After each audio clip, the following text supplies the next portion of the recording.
Hello guys, আসসালামু আলাইকুম। আজকে উত্তরবঙ্গের বিখ্যাত কালাই চাপড়া বাড়িতে বানানো হবে। প্রথমে আটা নিলাম।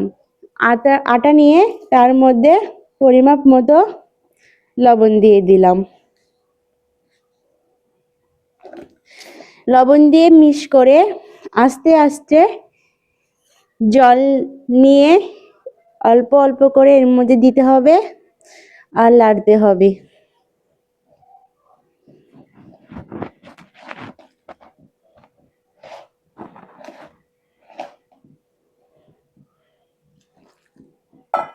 আটাগুলো অনেকক্ষণ পর ম্যাগনেট করার পরে এতক্ষণ পরে শেপে চলে আসলো। দেখুন তো কি সুন্দর নরম হয়েছে।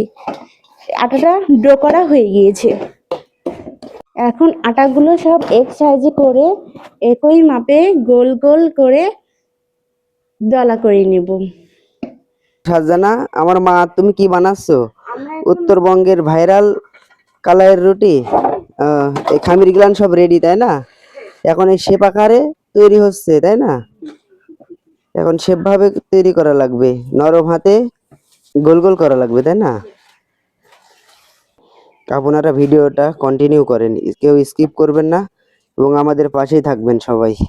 রুটি ছাকার সব প্রস্তুতি নেওয়া হচ্ছে। এটা আমার মা মাছলাটা ধরাই দিল।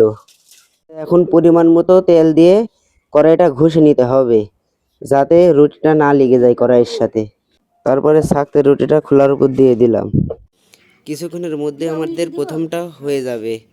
আরে এটা তো আরো ভালো হয়েছে, গোল হয়েছে, কত সুন্দর। এখানে পেঁয়াজ, মরিচ, রসুন, ধনিয়া পাতা মিক্স করে পেস্ট করতে হবে, করে তারপর কালাই চাপড়া দিয়ে খেতে হবে। খুব টেস্টি হয়।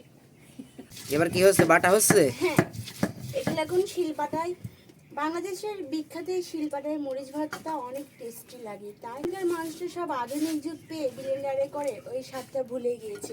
তাই আমি শিলপাটায় মরিচ বেটে চাপড়া বানানো হচ্ছে। পেস্ট রেডি হয়ে গিয়েছে। এখানে ধনিয়ার পাতা, তারপরে পেঁয়াজ, রসুন, মরিচ মিক্সড করে পেস্ট করা হলো। এটা এখন রুটির সাথে খাওয়া লাগবে। কেরে এখনো কি বানানি হয় নাই? কখন খেতে দিবে নে? আর দুটো আছে তো খিদা লাগি, পেটের ভিতর খালি জ্বলতেছে। এখনই খেয়ে খাওয়া। না, খাচ্ছি, একটু পরেই খাচ্ছি। আর একটু স্বাদ বাড়ানোর জন্য লবণ এবং পরিমাণ মতো তেল মিক্স করা লাগলো। আলহামদুলিল্লাহ, আজকে আমাদের কালাই চাপড়া বানানো হয়ে গিয়েছে। বিসমিল্লাহ। ভালো হয়েছে। আপনারা সবাই এভাবে সাপোর্ট করবেন। ধন্যবাদ।